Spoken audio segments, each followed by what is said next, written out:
Bismillahirrahmanirrahim. Assalamualaikum warahmatullahi wabarakatuh. Innal hamdalillah nahmaduhu wa nasta'inuhu wa nastahdih wa na'udzu billahi min shururi anfusina wa sayyiati a'malina. May yahdihillahu fahuwal muhtadi wa may yudlil falan tajida lahu waliyyan mursyida. Asyhadu an la ilaha illallah wahdah wa asyhadu anna Muhammadan 'abduhu wa rasuluhu la nabiyya wa la rasula ba'dah. Allahumma la sahla illa ma ja'altahu sahla wa anta taj'alul hazna idza syi'ta sahla. Rabbi israh li sadri wa yassir li amri wahlul 'uqdatam min lisani yafqahu qawli. Jamaah sekalian yang dirahmati Allah Subhanahu wa taala, alhamdulillah kita bisa bertemu kembali dalam majelis ilmu kita. Mudah-mudahan Allah Subhanahu wa taala menjadikan ini sebagai amal soleh bagi kita semua. Amin ya rabbal alamin. Bab yang ke-7 dari kitab Riyadhus Shalihin, yaitu bab al-yaqin wa tawakkal. Sebagaimana kita ketahui bahwasanya ini satu bab yang sangat penting di dalam kehidupan kita, dan bahkan yakin itu adalah kamilul iman, keimanan yang sempurna. Jadi kata ulama, as-sabru nisful iman. Sabar itu setengahnya iman. Wal yaqin kamilul iman, sedangkan yakin itu adalah kesempurnaan iman. Jadi bahwasanya kalau kita bicara tentang keyakinan, tentang akidah, ya, ini suatu hal yang sangat penting di dalam agama kita, dan ini merupakan tanda atau bukti kebenaran iman kita kepada Allah kalau kita ada yakin kepada Allah. Nah, kemudian tawakal. Kita tahu bahwasanya tawakal ini juga bagian yang sangat penting di dalam Islam, bahwasanya dia menyerahkan segala macam urusannya hanya kepada Allah Subhanahu wa taala, bersandar hanya kepada Allah, bergantung hanya kepada Allah Subhanahu wa taala. Dan ini adalah satu sifat yang membuat kaum muslimin itu menjadi kuat, menjadi kokoh, dan tidak mudah tidak cengeng, karena dia punya satu sifat yang namanya yakin, kemudian tawakal kepada Allah Subhanahu wa taala. Jadi kalau nanti gimana, ya tawakal aja lah. Nah, jadi kalau udah bilang tawakal aja itu ya sudah. Ragu-ragu, pertanyaan macam-macam itu ketutup semua dengan kata-kata udah tawakal aja, bismillah. Jadi memang kata-kata tawakal ini satu hal yang sangat penting di dalam Islam. Nah, di sini Imam Nawawi rahimahullah taala memuat beberapa ayat mengenai hal ini. Di antaranya adalah surat Al-Ahzab ayat 22. Di sini Allah Subhanahu wa taala berfirman, A'udzubillahi minasyaitonir rajim. Bismillahirrahmanirrahim. Walamma ra'al mu'minuna al-ahzab qalu hadza ma wa'adana Allah wa rasuluh. Ketika orang-orang mukmin, orang-orang Islam, kaum muslimin di Madinah melihat Al-Ahzab, melihat persekongkolan orang-orang non-muslim dari kalangan Yahudi, dari kalangan Nasrani, musyrikin yang ingin memerangi Rasulullah SAW di Madinah dan sudah mengepung Rasulullah di Madinah pada saat itu. Nah, perang yang paling mengerikan adalah perang yang terjadi di dalam kota. Karena di situ rumahnya, di situ harta bendanya, di situ anaknya, di situ istrinya. Itu satu hal yang sangat mengerikan. Nah, biasanya jarang terjadi seperti ini kalau di zaman dulu. Biasanya mereka tuh pergi 100 kilo dulu dari kota, 200 kilo dari kota, ada yang 700 kilo dari kota. Terjadilah perperangan di sana. Sehingga anak istri mereka, harta benda mereka itu aman. Nah, tapi ini satu ketika orang-orang yang telah bersepakat untuk damai dengan Rasulullah SAW dan kaum muslimin, ternyata di balik layar mereka ini bersekongkol dan berkhianat. Sehingga mereka berusaha untuk mengepung namanya kota Madinah. Dan mereka berpikir, kapan lagi kita bisa membunuh Rasulullah? Kapan lagi kita bisa bunuh Muhammad itu? Ya sekarang ini mumpung dia lagi di dalam kota, kemudian teman-temannya juga di situ semuanya, inilah kesempatan satu-satunya yang bisa kita tempuh kalau kita mau menghabisi yang namanya Muhammad itu. Akhirnya orang-orang musyrik, orang Yahudi itu semua bersepakat akhirnya menyerang Rasulullah. Dan kaum muslimin itu ketika melihat itu, mereka tidak gentar sedikit pun. Mereka kokoh aja. Memang ada rasa takut dalam hati manusiawi, tapi mereka tidak lari, tidak gentar melihat itu. Makanya di sini disebutkan Allah menceritakan perihal mereka, hati mereka seperti apa. Kondisi hati kaum muslimin di zaman itu.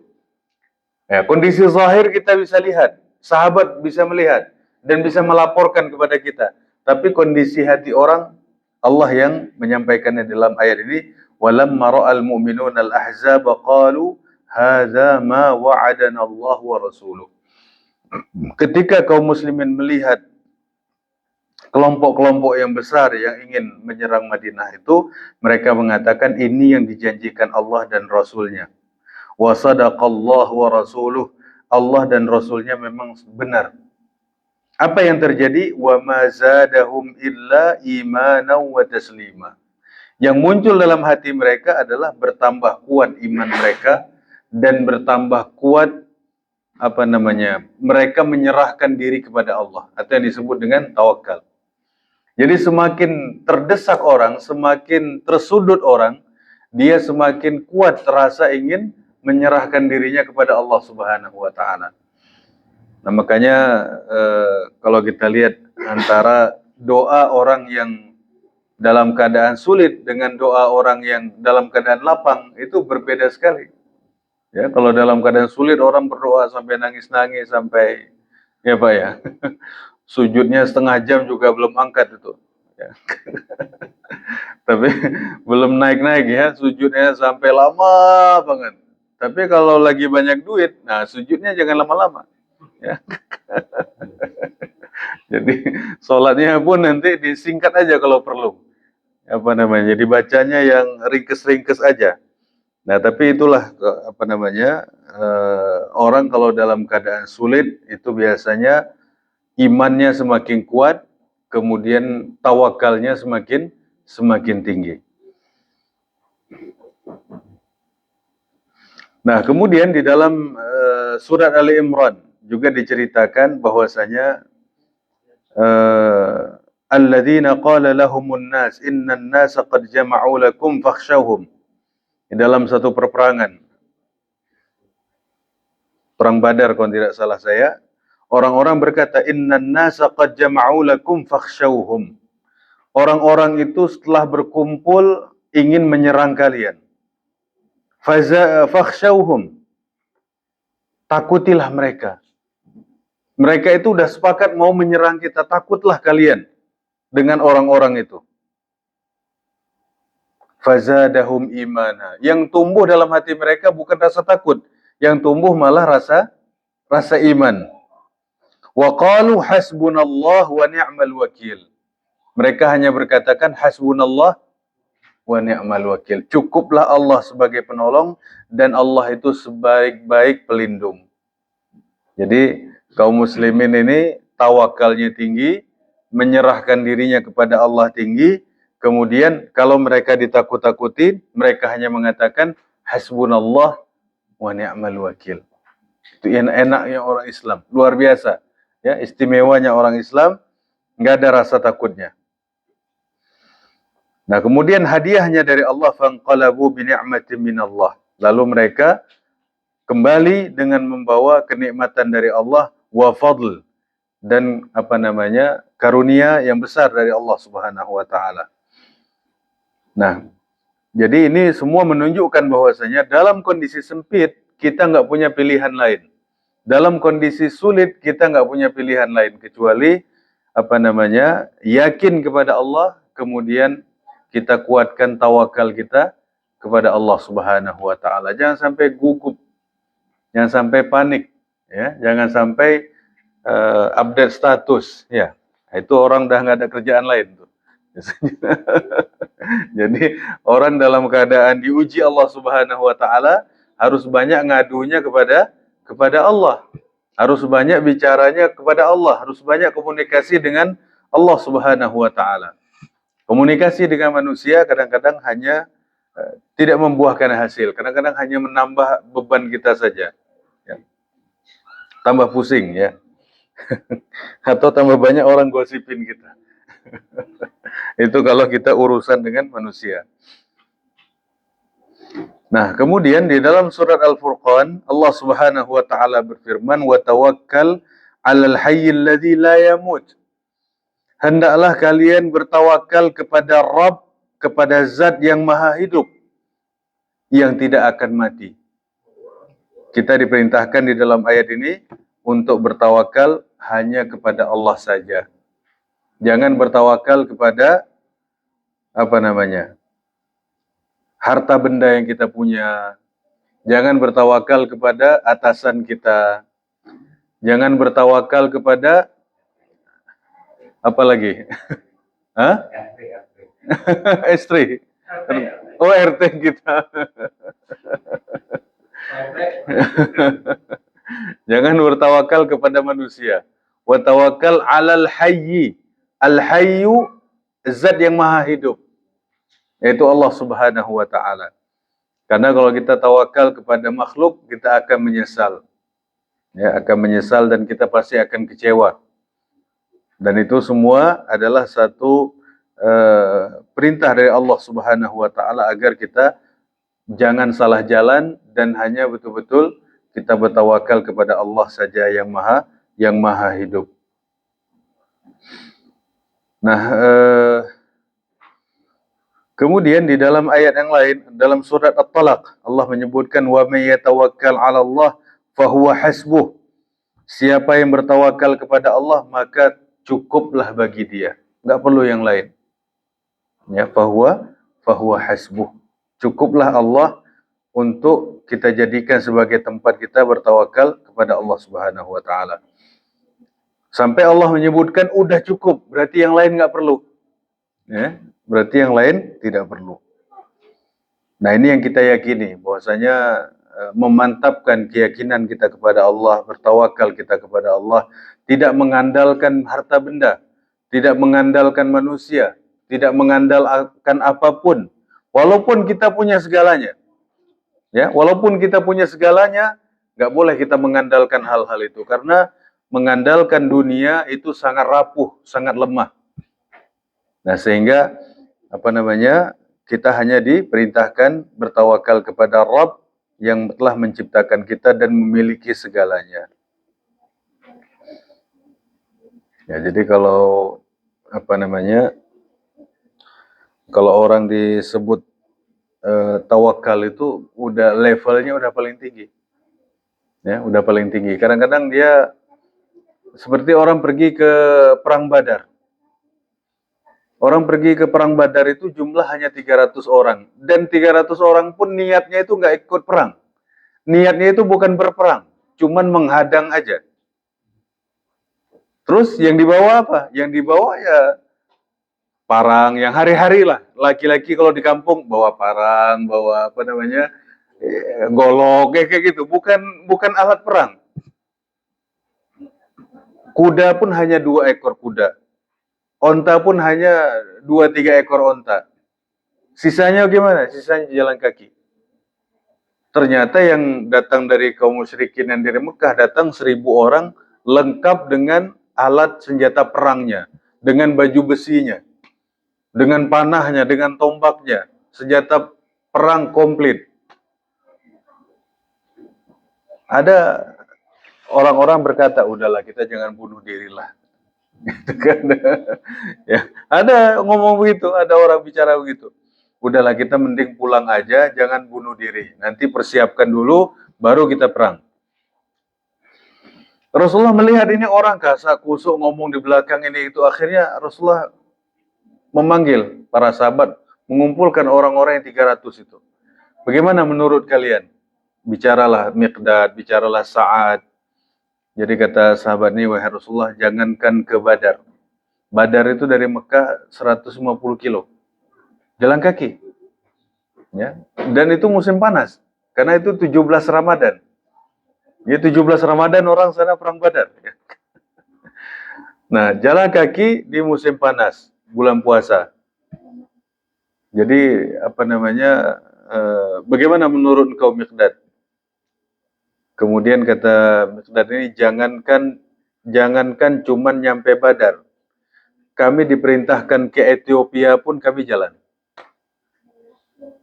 Ya. Bahkan kami, seandainya engkau suruh kami masuk ke dalam laut pun, kami akan masuk ke dalam laut. Nggak akan kembali sedikit pun. Kemudian ada lagi sahabat yang bicara, wahai Rasulullah, kami tidak akan berkata kepada engkau seperti seperti kaumnya Nabi Musa berkata kepada Musa. Apa kata kaum Nabi Musa? Izhab anta wa rabbuka faqatila. Wahai Musa, kamu aja pergi sama Tuhan kamu berdua aja perang. Innaha huna qa'idun, kami tunggu aja, duduk-duduk sini, ya, nunggu hasil aja. Ya. Itu kata kaum Nabi Musa kepada nabinya. Nah, kata sahabat ini, kita tidak akan berkata begitu. Kita akan berkata, kami akan berangkat kepada engkau dan kami akan ikut berperang bersama engkau. Orang udah gak mikir lagi. Sudah, yang mantapkan hati, tawakal kepada Allah Subhanahu wa taala, sehingga ternyata Allah Subhanahu wa taala menangkan kaum muslimin, dan itu satu peristiwa yang sangat luar biasa. Dan perang Badar itu disebut dengan Furqan, ya, sebagai pembeda antara yang hak dan yang batil.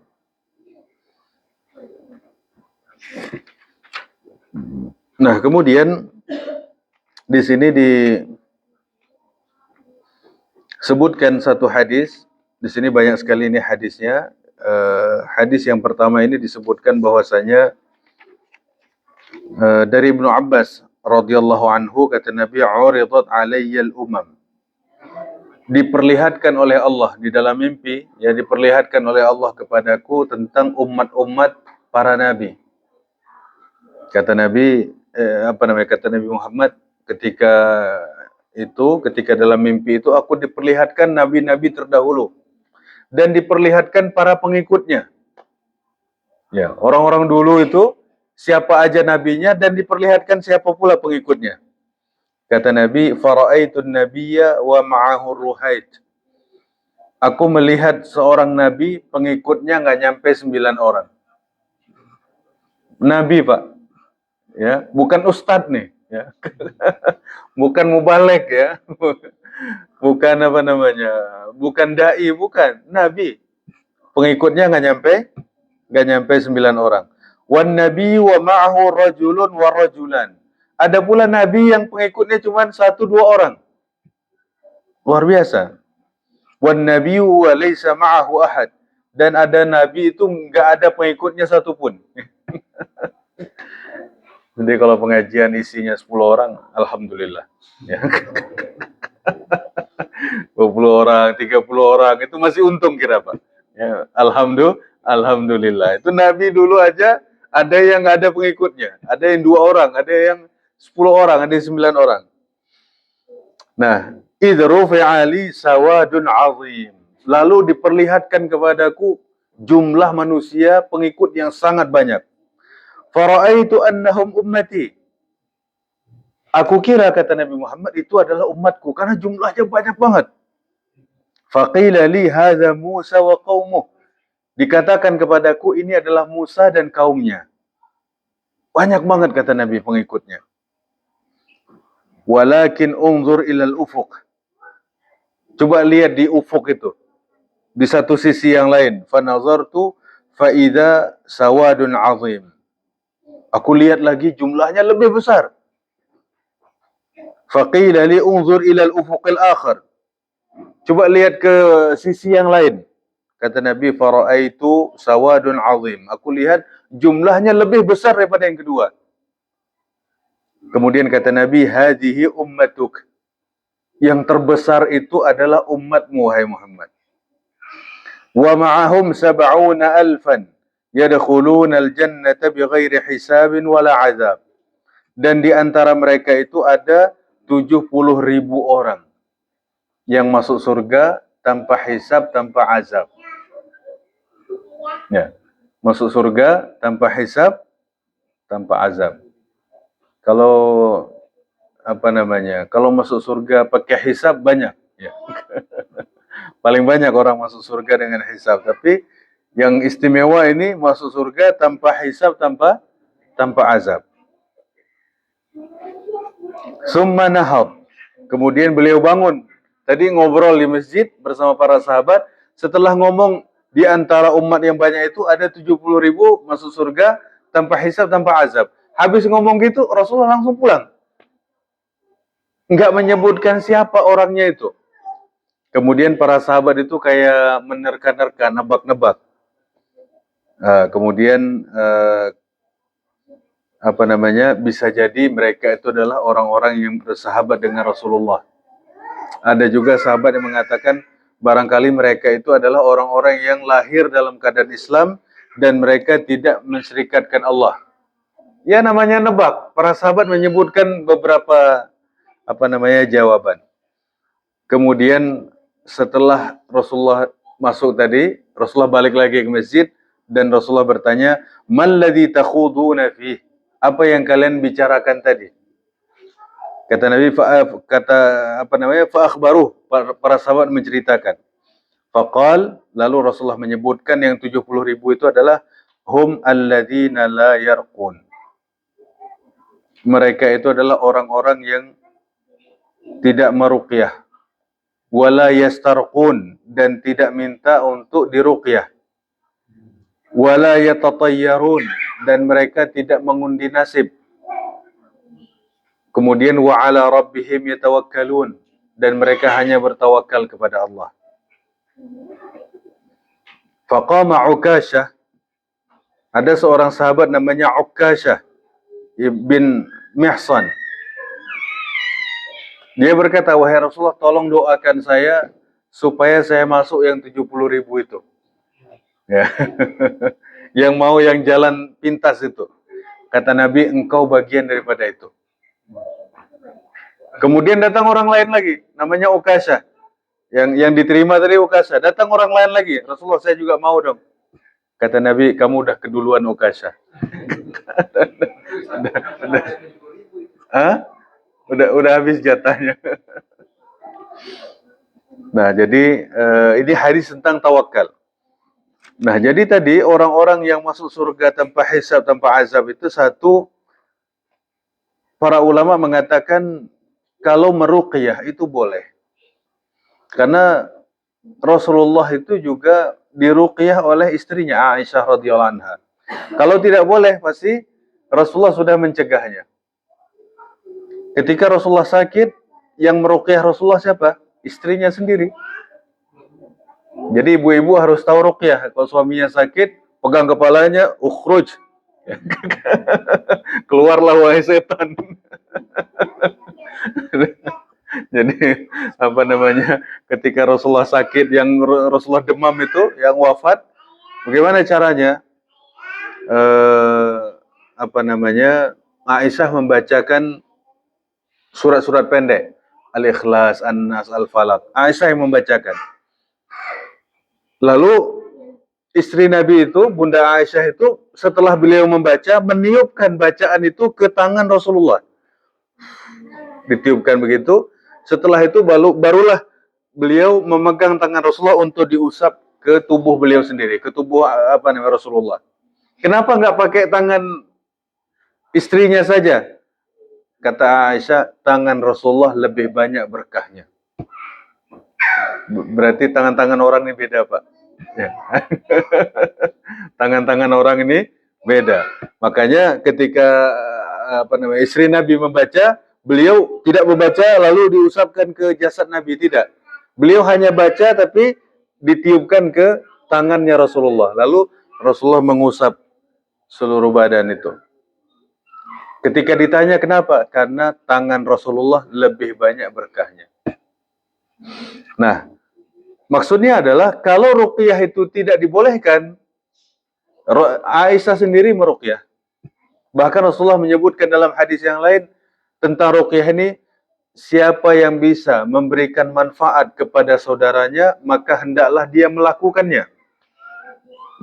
Kalau misalnya ada teman, ada orang tetangga atau siapa yang kesurupan, kita bisa bacain untuk dia, bacain Fatihah, bacain ayat kursi, bacain, dan kita bisa memberikan manfaat. Kata Nabi, lakukanlah. Kemudian ada seorang wanita datang ke rumah Nabi. Lalu Rasulullah melihat wajah wanita ini kuning. Kemudian kata Rasulullah kepada Aisyah apa?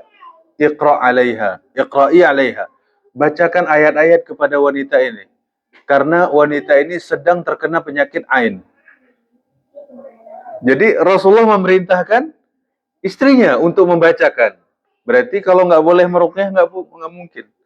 Nah, sehingga kata para ulama yang dimaksud daripada hadis ini adalah wala yastarqun, tidak meminta ruqyah. Maksudnya gimana? Kita ini merasa nggak enak badan nih, rasanya kok kayak banyak yang ngikutin, merinding terus ya. Kita cari ustadz, bilang ustadz tolong ruqyah saya dong. Nah itu yang tidak diperkenankan. Kita minta. Tapi misalnya kita melihat ada orang sakit, kayaknya ini kesurupan nih kawannya. Akhirnya kita angkut dia, kita bawa dia. Tanpa dia minta, kita bawa dia ke ahli ruqyah. Kata ulama nggak apa-apa. Karena bukan dia yang minta, kita yang membawa dia. Nah, bagaimana hukumnya? Apakah hukumnya haram? Tidak. Meminta ruqyah itu bukan hukumnya haram. Akan tetapi, dia menyelisihi sesuatu yang lebih afdal.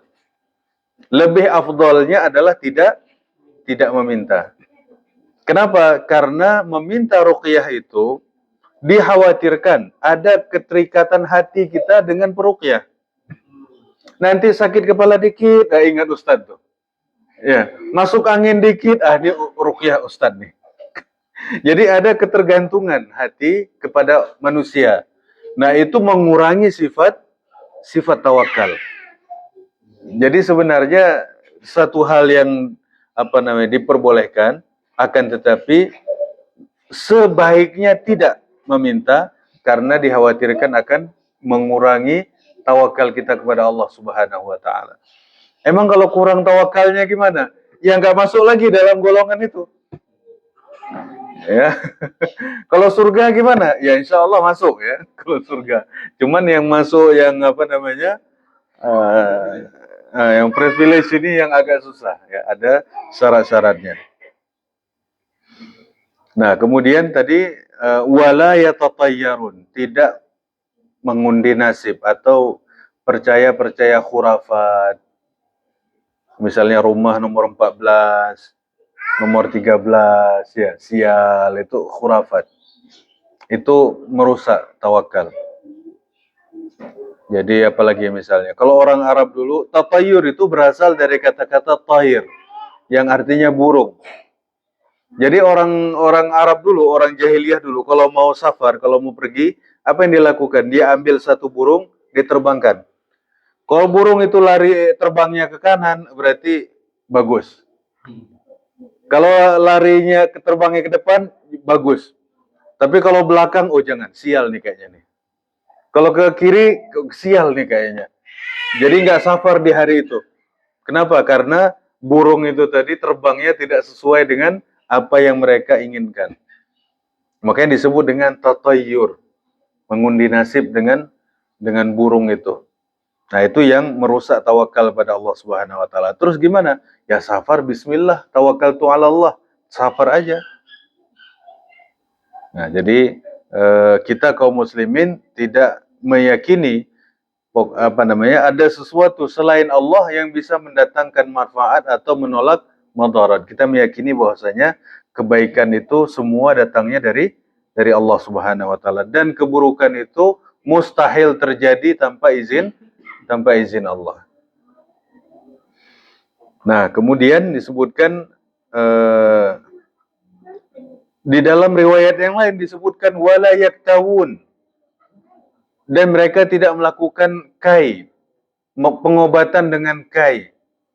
Kai itu pengobatan dengan cara besi panas. Besi dipanaskan, kemudian ditempelkan di wilayah badan yang sakit. Katanya sampai hari ini masih dipraktikkan orang. Nah, kenapa dilarang oleh Rasulullah? Karena itu memberikan bekas di kulit, memberikan bekas cacat di badan, itu tidak diperkenankan. Nah, sehingga itu dianggap cara pengobatan yang kalau bahasa kita ini seram, sadis gitu. Jadi carilah pengobatan yang mudah. Nah, meskipun tetap ada saja orang yang melakukan terapi-terapi secara seperti itu masih ada. Makanya ada pepatah Arab yang mengatakan akhirud dawa al-kai. Obat terakhir itu adalah kai. Artinya kalau masih ada cara yang lain, carilah cara yang mudah untuk berobat. Jangan cari yang sulit, jangan cari yang menyeramkan, yang resiko tinggi. Jangan, cari yang mudah-mudah aja. Dalam hal berobat ini, jangan terlalu ambil resiko yang berbahaya. Nah, wa ala rabbihim yatawakkalun, mereka hanya bertawakal kepada Allah Subhanahu wa taala. Jadi memang dalam hadis ini sekaligus menunjukkan kualitas yang hebat sahabat namanya Uqasyah. Nah, sahabat ini beruntung sekali. Dia minta kepada Rasulullah didoakan, kata Nabi, engkau bagian daripada 70.000 itu. Apakah hanya 70.000? Terus kira-kira kita ini masuk apa enggak? Dalam riwayat yang lain disebutkan setiap 1.000 itu membawa 70.000 lainnya. Ini kan ada ribu-ribunya, ada 70.000 nih. Setiap 1.000-nya itu membawa 70.000 lainnya. Insya Allah. Ada, Satu orang 70. Pernah saya hitung kalau nggak salah 4, sekian miliar lah. Banyak insya Allah jatahnya. Ya. Yang penting jaga tawakal kepada Allah Subhanahu wa taala. Ya. Jaga tawakal kita kepada Allah Subhanahu wa taala. Berapa jumlahnya nanti dihitung lagi. Berapa? Setiap 1.000 membawa 70.000 lain.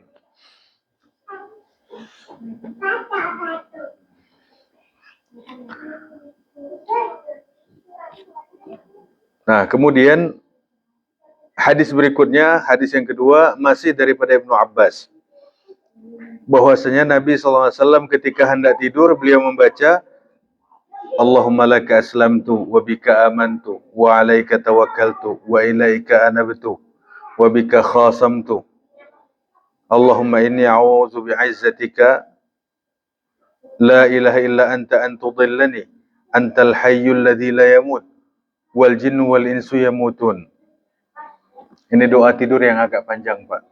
Selain bismika Allahumma yamut itu ini yang versi panjangnya.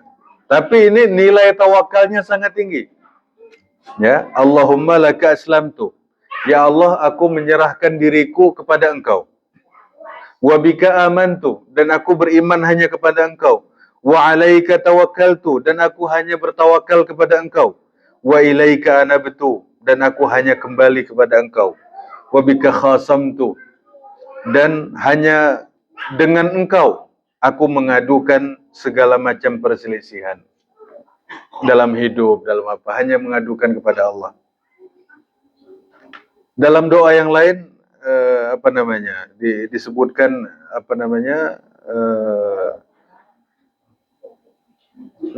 doa tidur yang menyebutkan amantu bi kitabikal ladzi anzalta wa bi nabiyyikal ladzi arsalta. Aku beriman kepada nabi yang Engkau utus dan beriman pula kepada Allah Subhanahu wa taala. Bahkan di akhir doa itu kata Nabi, siapa yang membaca doa ini dan dia mati di malam itu, dia mati dalam keadaan fitrah.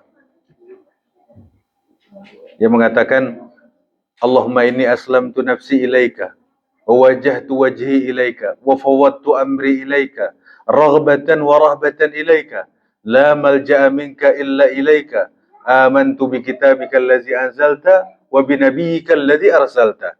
Doa tidur, Pak, kalau sempat baca.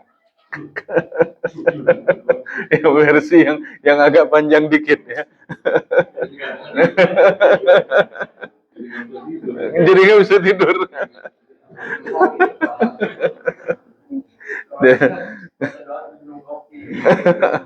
Jadi kata Nabi apa? Allahumma inni aslamtu nafsi ilaika. Ya Allah, aku serahkan diriku kepada Engkau. Wa alja'tu zahri wa fawwadtu amri ilaika. Seluruh urusanku aku serahkan kepada Engkau. Wa alja'tu zahri ilaika, dan aku sandarkan punggungku kepada Engkau. Raghbatan wa rahbatan ilaik, karena rasa cinta kepada Engkau dan karena rasa takut kepada Engkau. Amantu bi kitabikal ladzi anzalta, aku beriman kepada kitab yang Engkau kirim, yang Engkau turunkan. Wa bi nabiyyikal ladzi arsalta, dan dengan nabi yang Engkau utus. Kata Nabi apa? Kalau sebelum tidur dia baca doa itu, kalau ditakdirkan Allah meninggal, dia nggak bangun lagi, dia mati dalam keadaan fitrah. Ya, mati dalam keadaan fitrah, nggak ada dosanya. Luar biasa tuh, Pak. Doa tidur yang agak panjang dikit tapi lebih prospek ya, lebih banyak apa namanya, fadilahnya. Luar biasa itu.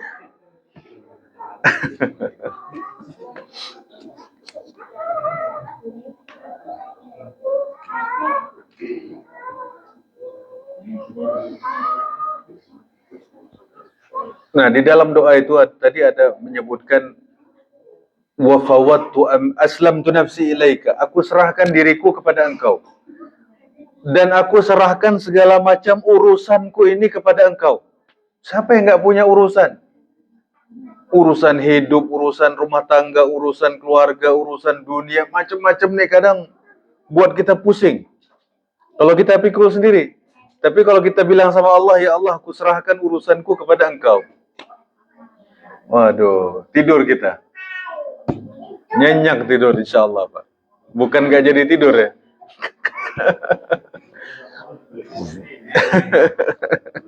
Karena kita udah, jadi sebelum tidur udah serah terima dulu sama Allah, ya.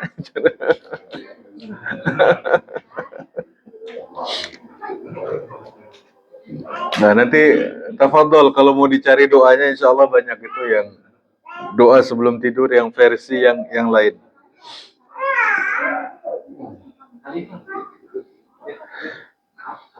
Nah, kemudian hadis yang ketiga, hadis daripada Ibnu Abbas radhiyallahu anhuma. Ia berkata, hasbunallah wa ni'mal wakil. Qalaha Ibrahim hina ulqiya finnar. Ini doa yang diucapkan oleh Nabi Ibrahim ketika dicampak oleh Namrud ke dalam api. Jadi Nabi Ibrahim kan dibakar hidup-hidup. Ketika dicampak ke dalam api itu, Nabi Ibrahim hanya mengucapkan hasbunallah wa ni'mal wakil. Cukuplah Allah sebagai pelindung, cukuplah Allah sebagai penolong. Dan ternyata api yang dikhawatirkan manusia itu jadinya bardan wa salaman ala Ibrahim. Menjadi dingin dan keselamatan bagi Nabi Ibrahim alaihissalam. Jadi kalau kita dalam keadaan takut, kita dalam keadaan terjepit, dalam keadaan terdesak, zikir yang paling banyak harus dibaca hasbunallah wa ni'mal wakil. Biar orang bilang apa, orang mengancam apa, hasbunallah wa ni'mal wakil.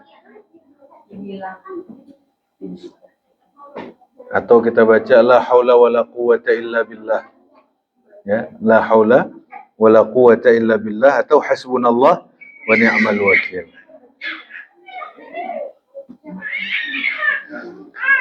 Nah, doa ini dibaca pula oleh Nabi Muhammad ketika di dalam perang. Jadi hasbunallah ini, hasbunallah wa ni'mal wakil, maksudnya apa hasbunallah wa ni'mal wakil? kita hanya mengandalkan Allah. Kita hanya yakin kepada Allah. Kita hanya bertawakal kepada Allah. Itu makna hasbunallah. Cukuplah Allah buat kami. Wa ni'mal wakil. Dan Allah itu sebaik-baik pelindung, sebaik-baik penolong. Jadi orang lagi tidak mengandalkan jabatannya, tak lagi mengandalkan senjatanya, tak mengandalkan lagi harta bendanya. Dia katakan cukup Allah saja udah. Hasbunallah wa ni'mal wakil.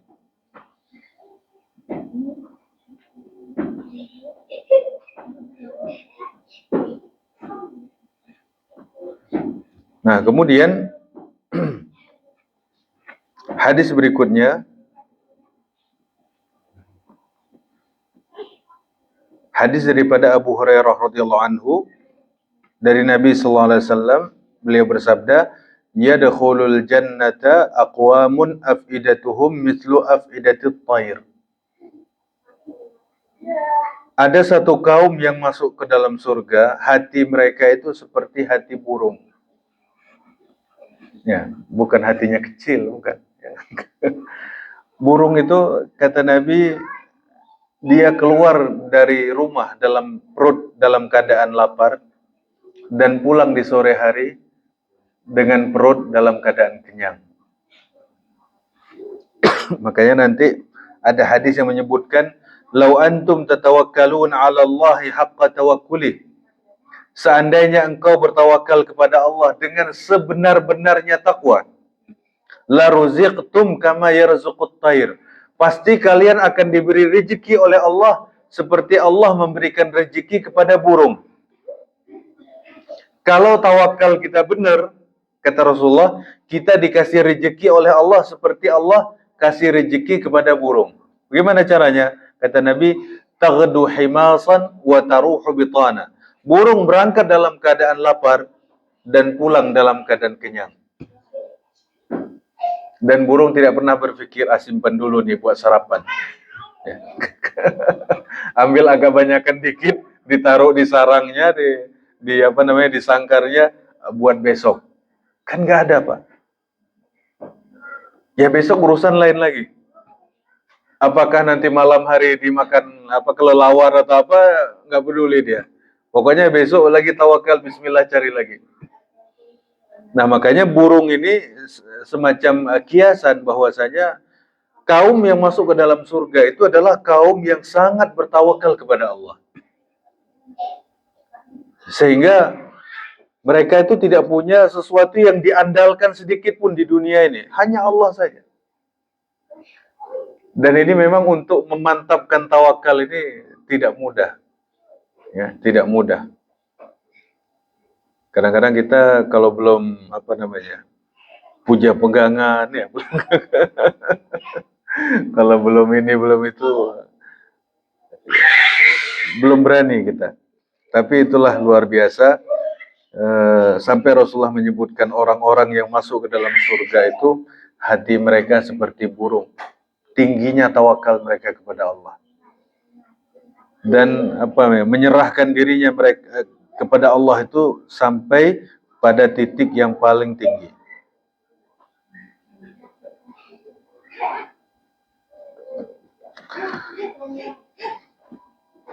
Nah, kemudian hadis berikutnya, hadis daripada Jabir, hadis yang kelima. Jadi suatu ketika Rasulullah di dalam perperangan, sehabis perperangan itu orang-orang itu mencari tempat istirahat karena udah lelah. Musuh udah pergi, udah lari. Nah, kemudian biasanya kata para sahabat, kami mencari satu pohon yang lebat. Nah, biasanya pohon yang rimbun itu, yang lebat daunnya itu, kami sisakan untuk Rasulullah. Pokoknya biarin aja beliau di situ, kami berpencar, mencari tempat yang lain. Nah, ternyata satu ketika Rasulullah sedang lelahnya dan tidur di bawah pohon itu, datanglah seorang badui. Seorang badui, sahabat lagi pada tidur, orang kelelahan habis perang. Bawa pedang, kemudian pedang itu ditaruh di leher Nabi gini. Dia bilang apa? Man yansuruka minni ya Muhammad. Hai Muhammad, siapa yang bisa menyelamatkan kamu dari pedangku ini? Kata Rasulullah, Allah. Mendengar kata-kata Allah, bergetar Badui itu, jatuh pedangnya. Lalu diambil sama Nabi. Ditaruh lagi di leher Badui. Wahai Badui, siapa yang bisa menyelamatkan kamu dari pedang ini? Kata Badui, la ahad. Nggak ada siapapun. Nggak ada seorang pun yang bisa menyelamatkan. Tapi kata Badui, ya Muhammad, kun khaira akhid. Wahai Muhammad, jadilah engkau orang yang paling baik kalau memegang pedang. Kemudian pedang itu diberikan Nabi kepada Badui itu, disuruh pergi. Akhirnya Badui itu masuk Islam. Dia melihat betapa baiknya akhlak daripada Rasulullah Sallallahu Alaihi Wasallam. Nah, ini menunjukkan bahwasanya tawakal Nabi Sallallahu Alaihi Wasallam itu sangat tinggi. Ketika mungkin kalau kita ditaruh begitu, ngomong apa ya?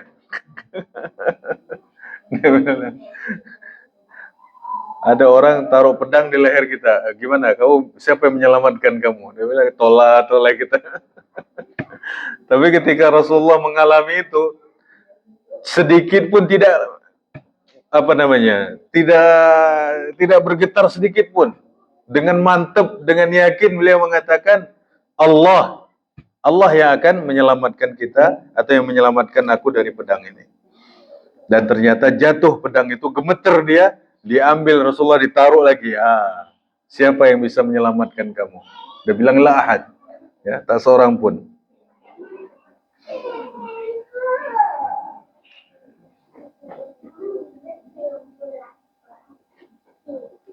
Nah, kemudian ternyata hadis yang ke-6 ini hadis yang sudah saya sampaikan tadi. Kalau seandainya engkau bertawakal kepada Allah dengan sebenarnya, engkau akan diberikan rezeki seperti Allah memberikan rezeki kepada burung. Kemudian hadis yang ketujuhnya rupanya ada itu doa tidur, Pak. Bab ini hadisnya nomor 7. Ya. Allahumma aslamtu nafsi ilaika wa wajjahtu wajhi ilaika wa fawwadtu amri ilaika wa alja'tu dhahri ilaika raghbatan wa rahbatan ilaika la malja'a minka illa ilaika. Tidak ada tempat berlari dari engkau kecuali hanya kepada engkau. Enggak ada tempat kabur kecuali hanya kepada Allah. Ya. Kalau kabur aja dulu kepada Allah. Ya. Jangan kabur aja dulu mencari dunia. Kabur aja dulu kepada Allah. Insya Allah ada solusi. Nah, ini nanti bagi yang mau melihat doanya ada Pak ya, kitabnya ya. Nah, itu hadisnya babnya bab 7, doanya nomor 7, hadis di nomor 7. Nah, ini kalau mau doa tidur yang kata Nabi apa? Kalau takdir Allah dia wafat malam itu, dia wafat dalam keadaan fitrah. Tak punya dosa sedikit pun. Diampuni dosanya. Kenapa? Karena sebelum wafat dia udah syahadat dulu. Ya, istilahnya aku serahkan kepada engkau, sudah aku tawakal kepada engkau. Artinya dunia ini udah selamat tinggal lah intinya gitu.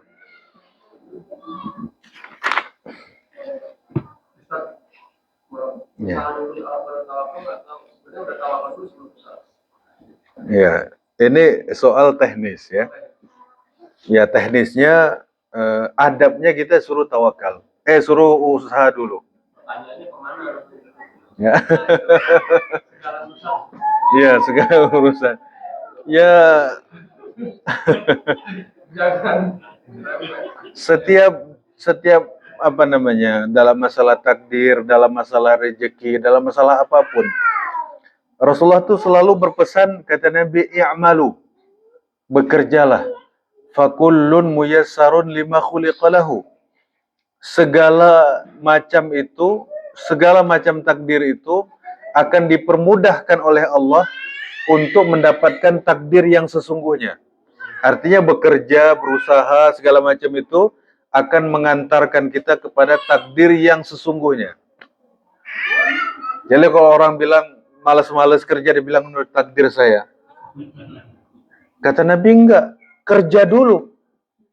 Jadi tetap bekerja itu sama Nabi disuruh nomor satu. Bekerjalah, karena pekerjaanmu dan usahamu akan mengantarkan engkau kepada takdirmu yang sebenarnya.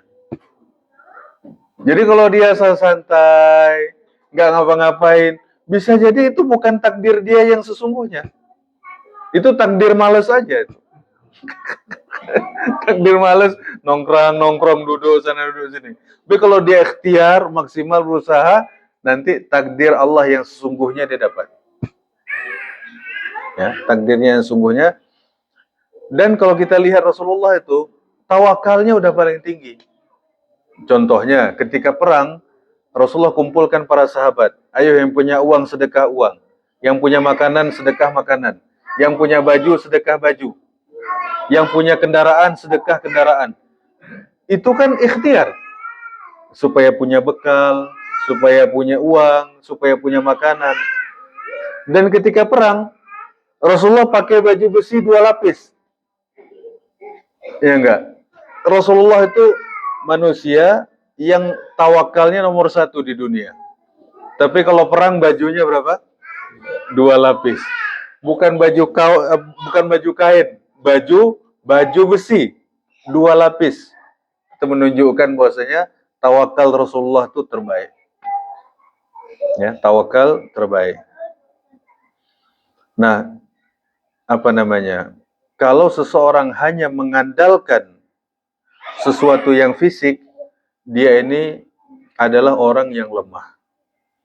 Tapi kalau dia hanya mengandalkan tawakal, ini orang bodoh. Ya, jadi dua-duanya harus jalan. Supaya nggak kena nggak kena lemah juga nggak kena bodoh. Jadi dia ikhtiar jalan, tawakal juga harus jalan. Seperti Rasulullah. Makanya ketika perang itu Rasulullah buat strategi kan, si fulan di sini, yang ini di sana, kita tempatnya di sini. Ketika di dalam perang Badar itu kata Nabi, Rasulullah ambil satu posisi yang jauh dari mata air. Kata sahabat, Rasulullah, posisi di sini, ini wahyu dari Allah atau hanya sekedar taktik perang dari engkau? Kata Nabi apa? Ini hanya taktik dari saya. Kata sahabat apa? Rasulullah, kalau kita di sini, nanti kita akan posisi kita lemah dan kalah. Mereka punya minum, kita nggak punya minum. Mereka minum, nanti kita kehausan. Kita kalah karena kehabisan air, nggak punya logistik, nggak punya minuman kita. Kemudian pada saat itu kata Rasulullah, ar-ra'yu ra'yuk, kita ambil pendapat kamu. Akhirnya Rasulullah buat camp di dekat air dan ternyata benar musuh pada kehausan, nggak punya air. Akhirnya kalah. Jadi tetap aspek-aspek tawakal ini nomor 1. Habis itu ikhtiarnya nomor 1. Habis itu baru tawakal pada Allah Subhanahu wa Ta'ala. Masuk Rasulullah memakai pelindung kepala dari besi, bajunya 2, itu juga luar biasa. Jadi kalau orang sekarang zaman ini perang gaya-gayaan nggak pakai pelindung, ini nggak ada tawakalnya. Tapi kalau polisi tentara kan udah ada sekarang nih, ya itulah bagian dari ikhtiar tawakalnya. Dah azan ya? Azan.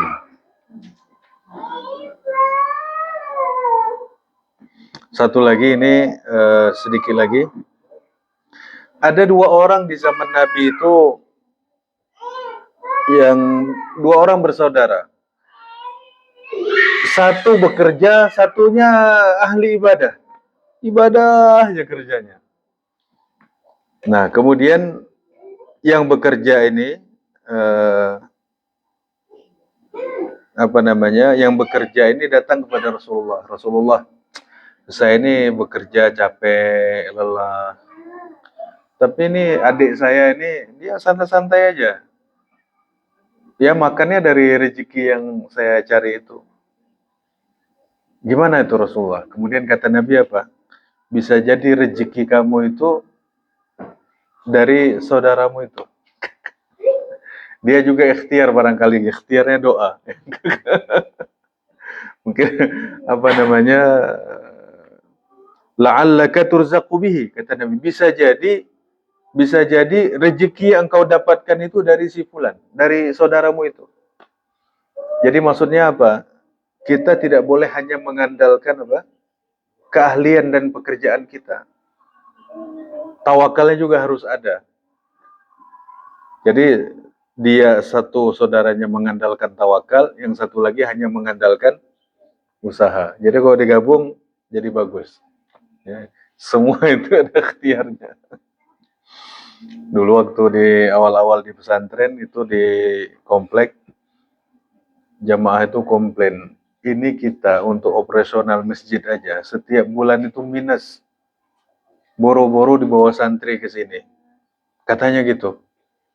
Santri 20 orang gimana kasih makannya? Saya bilang semua orang ini datang ke sini bawa rezekinya sendiri, dia nggak makan rezeki kita. Dan bisa jadi Allah titipkan rezeki untuk masjid ini melalui orang itu. Benar Pak, sejak orang itu ada, nggak pernah kekurangan duit lagi masjid itu. Ya, kata Nabi apa? Bisa jadi kamu dapat rezeki dari perantaraan dia. Nah kita nggak tahu. Suami-suami bekerja, tapi mungkin doa istri, Masya Allah. Ya. Suami-suami bekerja, bapak ibunya kerja, tapi doa anaknya, Masya Allah, anaknya soleh banget. Doa munajat, atau doa orang tua, kita nggak tahu. Dari siapa kita dapat, kita nggak tahu. Tapi yang orang ini tadi, yang satu kerja, yang satu enggak, kata Nabi apa? Bisa jadi rezeki kamu dari saudaramu itu. Ya, semua ada perannya masing-masing. Mudah-mudahan kita bisa mengimbangkan antara tawakal dan usaha maksimal. Ya. Wallahu a'lam bishawab. Mudah-mudahan bermanfaat bagi kita semua. Kita tutup dengan kafaratul majlis. Subhanaka Allahumma bihamdika. Asyhadu an la ilaha illa anta astaghfiruka wa atubu ilaik. Assalamualaikum warahmatullahi wabarakatuh.